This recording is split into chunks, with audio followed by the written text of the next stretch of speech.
Number 7 is actually one of the wines that I like a lot in this tasting here. I like it for its finesse, for its elegance. It is for me much more in harmony than many of the others. It has a nice purity, very nice focus. It's definitely one of, it's in my top 5 of the wines of the tasting today. It's great texture. I like the feeling of it on the palate, the length. I have no really bad things to say about the wine. Of course, it's still young, but I do really enjoy this. Il y a quand même un très joli vin harmonieux derrière, il y a la classe, c'est un vin complet quand même. Hein. D'accord. On est au château pourtant bien connu, on est à Ducru-Beaucaillou. Oui. Ducru-Beaucaillou qui est le numéro 7. C'est pour ça que je trouvais ça très harmonieux. Numéro 8, Abidur. Tout au début, en attaque, ça me paraissait un peu fluide, mais les tanins étaient quand même de bonne structure, assez élégants. Bien qu'en finale, il accroche, on avait trouvé donc des notes un peu amères, des notes de cacao. Pour moi, c'est un des vins qui est fin premier tiers. Fin premier tiers. Oui. Ah, donc tu mets qui c'est qui met ça comme beau vin dans une belle moyenne? Oui, Olivier, René Millet. Durfort Vivins, qui était le numéro 8. Numéro 9, rien de particulier. On est à Gruau-la-Rose. Numéro 9, Gruau-la-Rose.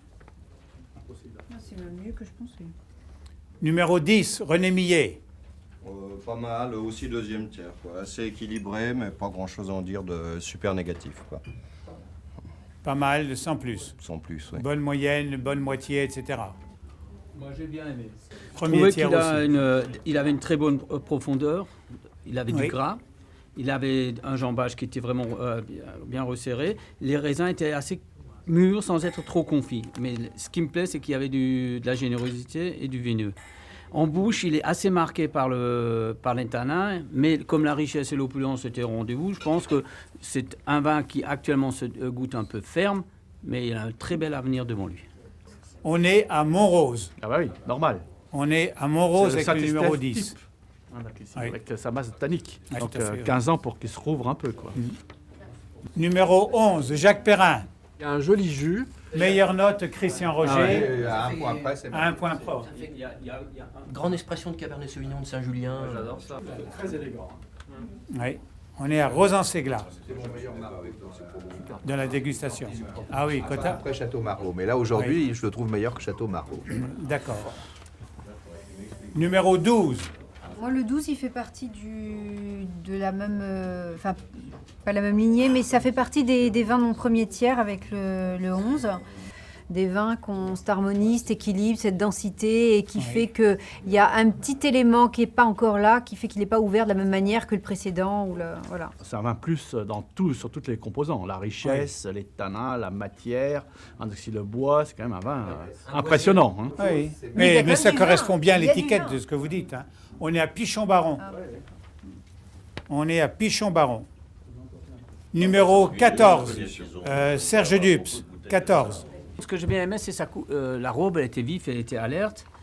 Le nez était curieux, il se donne pas, il était plutôt retenu, malgré que j'avais des nuances florales, violettes, un petit peu végétales, un petit peu menthe poivrée, qui n'est pas désagréable, mais je trouve qu'il y avait un petit peu manque de maturité.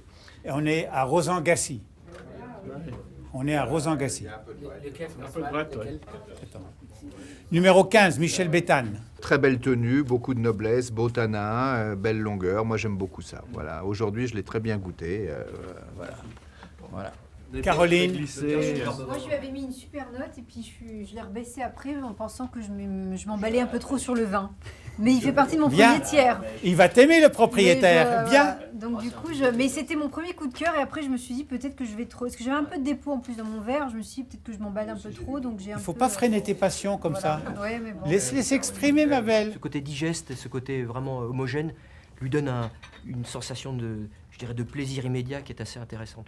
Dans l'univers des vins un peu durs et austères qu'on a goûté, Oui. c'est vrai que c'était un des vins où la rigueur et l'austérité n'étaient pas de pair. Un des premiers vins où le fruit participe, avec son juteux, avec ce plaisir, participe à cette notion de cohérence.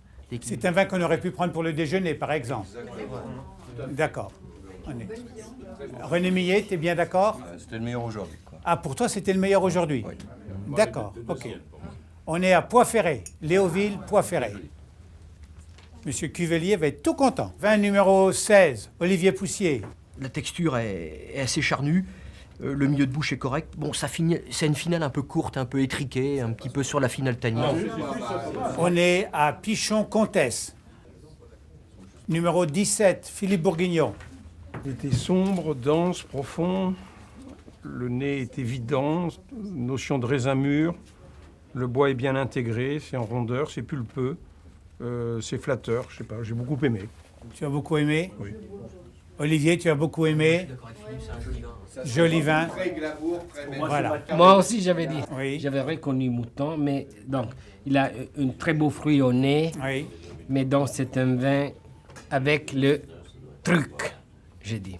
Il y a un bien meilleur tanin que la tour. Très bien maîtrisé, très bien travaillé. Mais... On arrête de critiquer sans arrêt Mouton en disant qu'il ne mérite pas son rang, etc. etc. D'accord. Depuis 2004, on discute. Non, mais vous savez qu'à l'étranger, ça continue toujours à dire que Non, ça y est, ça change. ça change. En Merci, 2004, c'est au Merci. top niveau. Christian Roger, le numéro 18. Bien aimé aussi. C'est dans mon premier tiers. J'ai trouvé qu'il y avait il y a un côté très exubérant, torréfaction au nez, mais en bouche, c'est bien équilibré. C'est élégant et je trouvais une belle finesse finale. Donc, Belle finesse finale. c'est dans mon premier tiers. Laurent Violette, Oui, je suis d'accord, c'est puissant. Moi, j'aime beaucoup aimer ce vin. Très bon. tu as beaucoup aimé le Ouais, vin. Très bon. Ouais. Michel Très Béthane aussi. Moi aussi. Il y a de la finesse. Il y a de la finesse. Ah, ça m'intéresse, ça. La deuxième, là. Ta deuxième note, Un beau vin, quoi. avec une pointe de balsamique. Philippe, Ah oui, non, c'est un très beau vin. Moi, j'aime beaucoup. très beau vin. C'est fin, c'est classique, c'est complexe. Il y a du séveux, il y a de la réserve, il y a beaucoup de choses, quoi. Enfin, Oui. bien. Donc il est au niveau de ce qu'on a dit dans... Il est dans le premier tiers pour toi. Serge Dupes. Avec un autre, la plus haute note. Moi aussi. Le nez est ouvert, large, très agréable, avec un spectre aromatique qui t'avait envie de le boire. Il a une très belle harmonie, il est bien. C'est un vin qui est techniquement parfait et qui est dans ce qu'on attend lorsqu'on a envie de boire du Bordeaux, quoi. Pour moi, j'étais prêt à le boire avec l'entrecôte. Attends, tais-toi. Ça me fait plaisir. Michel, il Ça te me dit... fait plaisir parce que c'est un cru qui est très critiqué par les classicistes, disant que c'est un vin qui est fabriqué, alors que c'est pas un vin qui est fabriqué. On y travaille dans cette appellation mieux que toutes les autres propriétés au niveau de la viticulture et du ramassage du raisin. Donc, je suis très content de ce vin. Bravo. Caroline, tu as aimé, toi aussi? Moi aussi, et si le nom qu'on vient d'entendre, c'est celui-là, et ben, je suis vraiment agréablement surprise parce qu'effectivement, en primeur, je suis toujours gênée par ce côté peut-être bodybuildé. Mais Oui. là, dans le vieillissement, c'est là où, de toute façon, le vin doit être le meilleur. C'est pas en primeur, c'est dans son vieillissement. Voilà. Je suis ravie de découvrir ce que je viens de découvrir à l'aveugle aujourd'hui parce que c'est une de mes meilleures notes. Et effectivement, c'est gourmand, mais tout avec les qualités de ces grands vins derrière, la finesse, la trame, la netteté, la concentration. Bravo. C'est très agréable. Alors, Bernard et Philippe l'ont trouvé, Château Lascombe. Moi, je me souviens le plaisir qu'on a pris à goûter Lascombe 2002 Oui. pour un petit millésime. Absolument. Il fallait voir un petit peu la tout matière grand. qu'il y avait, la consistance qu'il y avait. Et surtout, le raisin n'est pas abîmé. Il arrive pratiquement comme du caviar dans les cuves. Ils vendangent en petites caisses. Oui. Ils font un travail de fou. Hein. Et le dernier vin? Quelqu'un veut parler du dernier? Jacques Perrin. Moi, j'ai adoré. Tu as adoré le dernier? Grand vin. Très grand vin. Très grand vin. C'est Léoville Barton. Merci beaucoup. Merci à tous.